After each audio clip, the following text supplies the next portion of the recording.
நீங்க வந்துட்டு தெலுங்குல, மலையாளம் இண்டஸ்ட்ரீஸ்ல இந்த மாதிரி கூட வொர்க் பண்ணியிருக்கீங்க. பட் ஆமாங்க. இருந்தாலும் உங்களோட சொந்த ஊர் வந்துட்டு சென்னை தான். ஸோ தமிழ்ல உங்களோட முதல் படம் அப்டின்னும்போது உங்களுக்கு எப்படி இருந்துச்சு? உங்களோட ஃபர்ஸ்ட் படம் தியேட்டர்ல ஆ பார்க்கும்போது?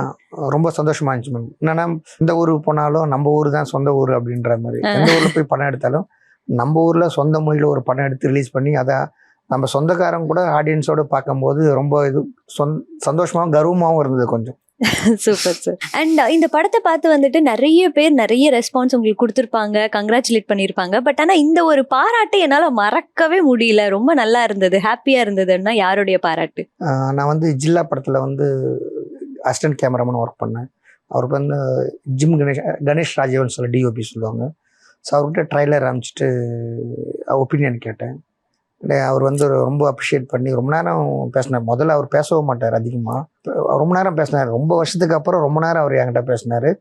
எப்படிடா கம்போஸ் பண்ண, எவ்வளோ நாளில் ஷூட் முடிச்சு, என்ன லென்ஸ் போட்ட, கலர் கான்ட்ராஸ்ட் எவ்வளோ வச்சு, எவ்வளோ எக்ஸ்போஷர் கொடுத்த, இந்த கலர் டோன் ஏன் இதுக்காக வச்சுன்னு சொல்ல ரொம்ப டீட்டெயில்ஸாக கேட்டார். கேட்டுட்டு எல்லாமே ரொம்ப சந்தோஷமாக இருக்கடா, நீ இவ்வளோ வந்து இவ்வளோ குறுகிய நாளில் வந்து இவ்வளோ டெக்னிக்கலாக இந்த படத்தை ஷூட் பண்ணியிருக்க, இவ்வளோ குவாலிட்டியாகவும் ஷூட் பண்ணியிருக்கேன் அப்படின்னு சொல்லிட்டு ரொம்ப அப்ரிஷியேட் பண்ணார். அது இல்லாமல் அவங்க பரவாயில்ல சினிமா தெரிஞ்சவங்க.